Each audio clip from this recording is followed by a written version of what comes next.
CuriosityStream has thousands of documentary films and shows available on demand on any device. We're the Netflix for nerds, the Hulu for history buffs, the Disney Plus for the scientist in us. There sure are a lot of streaming services, aren't there?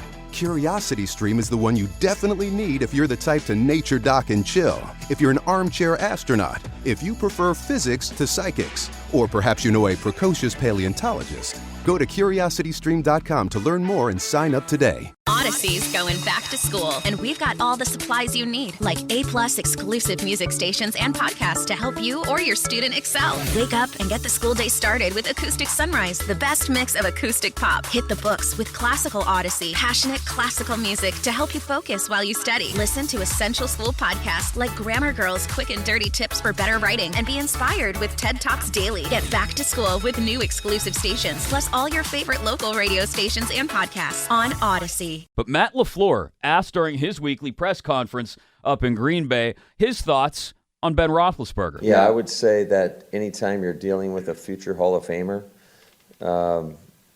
you take that last game with a grain of salt because you know what he's capable of doing. So by no means is there going to be any let up from us in regards to our preparation. We know we got to be on point, and all you have to do is look at the guy's past. I mean, he's been one of the stars of this league for a really long time. He's a Super Bowl winner.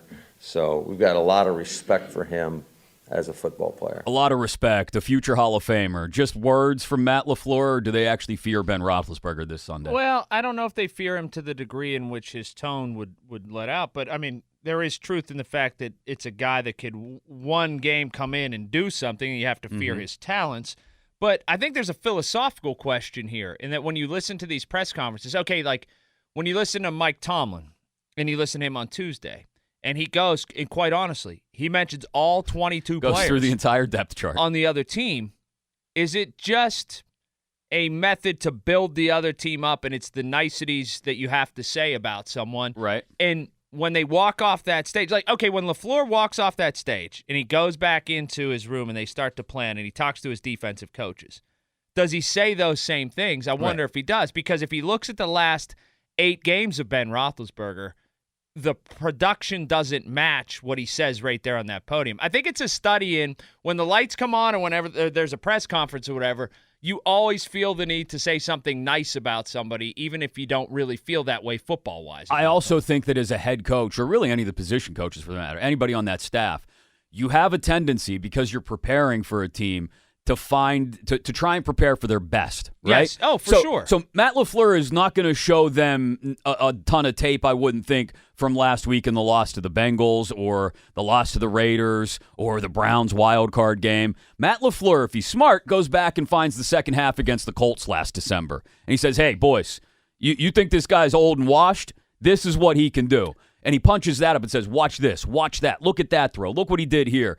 And they go, oh, okay, we do have to be on it. That has to be the motivation for Green Bay's defense this week. It is the whole, okay, we're better than this football team. If we go out and do the things that we're supposed to do, we'll beat the Pittsburgh Steelers. But this old cowboy could do it one time, and he could catch you. He could catch you if you're sleeping. Right. He'll catch you with a right hook, and he'll put you down with one knockout punch. He's as good once as he ever was. Yes, that can happen. So, and I think that's the line. But it is funny to watch the press conference. Like if you have the NFL Network, and I am addicted to the NFL Network. I put it on when I get home in the afternoons as I'm kind of kicking around the house waiting for the kids to get off the school bus.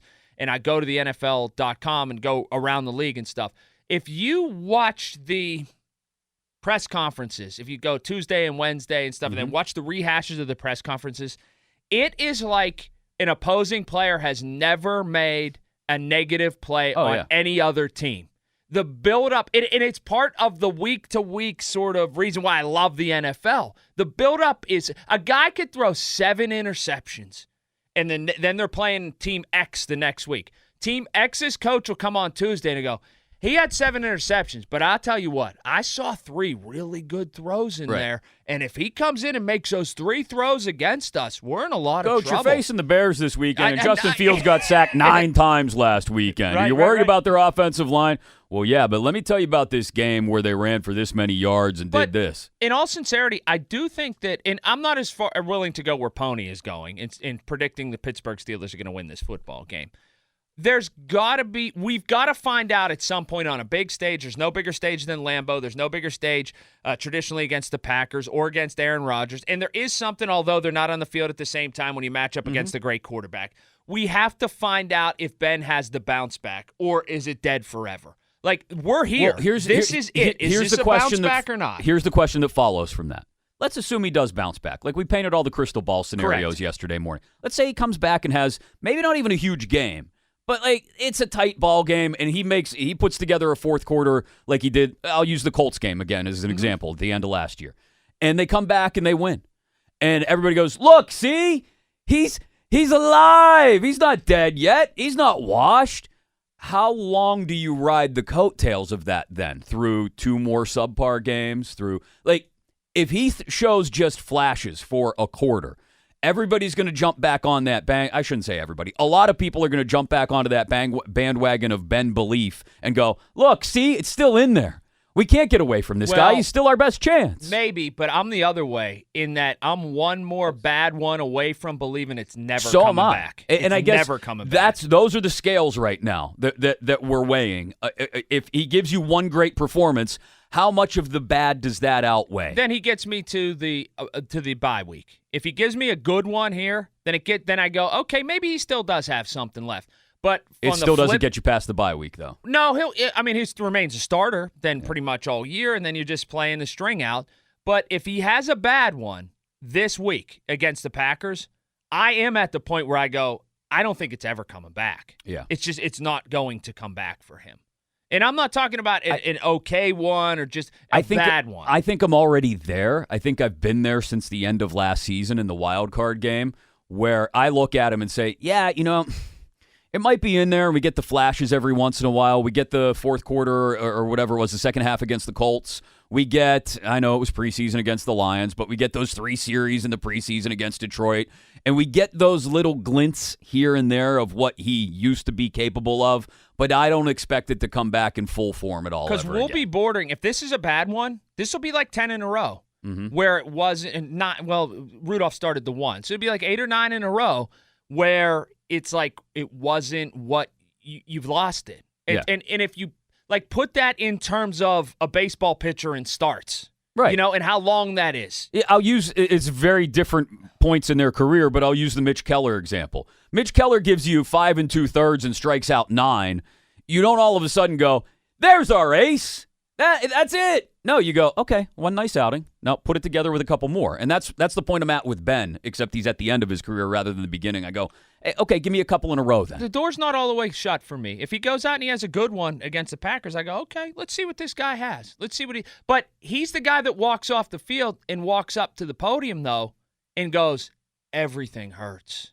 Everything hurts. And so how are we not to be? I'm not projecting. I'm taking what he's telling me and saying, how aren't we really close to the end of the line? And if everything hurts and he's hobbling to get out there and it's a real pain and his pec's all jacked up and he can't move around and he can't make some of the throws he used to be, and then the results don't come, how am I not supposed to put a mathematical equation together and after the equal sign it says he's done? Yeah. I do think if there are 2 spots where he can squeeze the last little bit of juice out of things, it will come in big spots where he knows he's on a national primetime stage, and this game will be on in most of the country at 4:25 against the Packers and Aaron Rodgers at Lambeau Field, and then on Sunday night in a couple of weeks when the Seahawks come to town, NBC game at home going into the those are the 2 spots where if you're still grasping to those hopes that Ben Roethlisberger can get it back together in some full form or function, those are the 2 spots where it could happen. It could be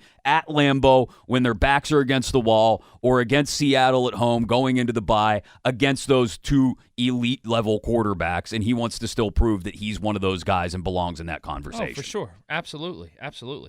We got to talk later about the halftime show that was announced for the Super Bowl, because that came out last night. I don't know what people think of it. I I think it tells us something about us more than it tells us anything about the NFL, but we'll get into that later. And another very specific Steelers-Packers question later as well. Pat Bostic before the top of the hour. High school football every Friday night on 100.1 FM and AM 1020 KDKA gets started with Doran Dickerson and some pregame at 6 o'clock. And then the man, Dan Zangrilli, comes on alongside Johnny Lee, Robert Mangino on the sidelines, Cale Berger running all the social media. Friday Night Lights tonight. Dan, good morning. Where are you guys at tonight? We are going to Rostraver, Bell Vernon. Good morning, guys. The Leps. Yeah, looking forward to it. Laurel Highlands at Bell Vernon. You know, Laurel Highlands has are never they been good? 5-0. When did they get good, Dan? What happened here? This year, Rodney Gallagher's birth. That helps. That helps. Yeah. 17 years ago. Yeah, they're looking for their first winning season since 1996, which is incredible. They could secure that with a win. And, of course, the quarterback play for both teams is going to be the big storyline. I was talking to our buddy Mike White, and Colin, I know when you were working the high school scene years ago, I'm not sure you could remember a quarterback battle like the one that we're going to have tonight. Gallagher versus a kid named Devin Whitlock for Bell Vernon, who had that walk-off touchdown, 4.5 seconds left against Thomas Jefferson. You know, that great rivalry, Bell Vernon and TJ. Well, Whitlock scores down that far sideline for a 28-21 win. So that was what they had going last week. And then the Laurel Highlands Mustangs are 5-0 going into Rostraver here. So it's going to be really, really interesting, really, really intriguing. Two of the best players in the WPIL just going head-to-head. Really great. Make sure you say hi to your broadcast partner, and happy birthday yesterday, I believe it was, to your broadcast partner, Johnny Lee. I saw that yesterday and meant to reach out. So say hi from the Fan Morning Show to him, one of Pittsburgh's best, if not the best in Pittsburgh. Love Johnny Lee, so say happy birthday to him if you would from us.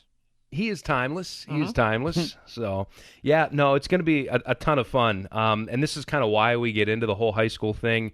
For communities like Laurel Highlands who are just so juiced up that, you know, KDKA is coming to put one of their games on the air because, frankly, this is a program, a team that prior to Rodney Gallagher hadn't done a whole heck of a lot. They've never won a playoff game in school history. And when you have to go back to Bill Clinton for your last winning season, this is kind of the stories. These are the stories that we like to tell. So 13-game losing streak against Bell Vernon for Laurel Highlands.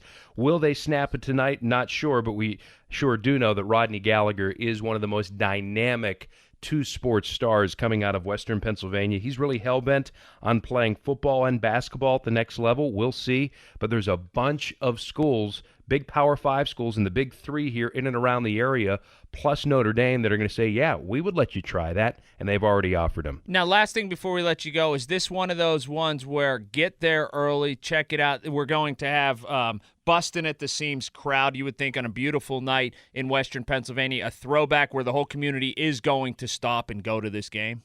Yeah, I think so, because Laurel Highlands bordering Fayette County, and they're only about 20 minutes away. Max capacity at Weir Stadium there in Bell Vernon is about 5,500. And with the weather, with the hype that this game has gotten, I could see them easily reaching that. Good stuff, Dan. We can't wait for it tonight. Thanks, as always, for joining us on a Friday morning to preview things. Appreciate it, guys. Yep, we'll talk again soon. Dan Zangrilli with the High School Game of the Week presented by Shenderovich and Fishman. They got your back, not your wallet. If last week was Bell Vernon's Super Bowl win over TJ, I know they've beaten TJ before, but the walk-off fashion of it, maybe this is Laurel Highlands' chance to get see that their video, that the guy fence? crashing into the fence? My God. He hit it 1,000 miles an hour. It just got It looked like a crash test dummy hitting the wall. I felt so terrible. I tweeted that out when I saw it, and they got to do something with that fence. It's like 2 steps beyond the end zone line. Yeah, I don't know how much farther they could push it back because I guess it goes over a hill right behind I'd rather them. run over a hill than into a fence. Roll down the hill Absolutely. right down onto 51. There's no question. But, yeah, there's supposed to be a great crowd out there tonight, and we love kind of the community the whole feel. atmosphere, yeah. Like I said, Cale Berger there with the social media, Dan Zangrilli and Johnny Lee on the call, Mangino on the sidelines, and Doran with the pregame starting at 6 over on 100.1 FM and AM 1020 KDKA. I'm Erin Ryan, political commentator, comedy writer, and host of Crooked Media's Hysteria. And I'm co-host Alyssa Mastromonaco, former White House Deputy Chief of Staff for President Obama. Each week on Hysteria, we are joined by a team of hilariously opinionated ladies to discuss the headlines from the serious to the absurd. We cover everything from reproductive rights to rom-coms and break down the political news of the week and cultural stories that affect women's lives. New episodes of Hysteria Hysteria drop every Thursday. Listen on Odyssey, Apple Podcasts, or wherever you get your podcasts. There was stories of these girls that would leave his house and they would have to swim out in the lake and get away from them. He has a secret room in his house. He put me in there, she said. I don't want anybody to die anymore. I don't want anybody else to die. I'm looking for Ashley. Season 3 of Up and Vanished is available right now. Listen for free on Odyssey, Apple Podcasts, or wherever you get your podcasts. There's a lot of streaming services out there, each filled with reality TV, comedy, drama, and of course, superheroes. But there's one dedicated entirely to nonfiction TV and documentary films, and that's Curiosity Stream. History, science, nature, we've got it. Space, dinosaurs, big cats, we've got that too. And pretty much anything else you want to explore. Go ahead, add some smart TV to your smart TV with Curiosity Stream. Go to curiositystream.com to sign up and start streaming today.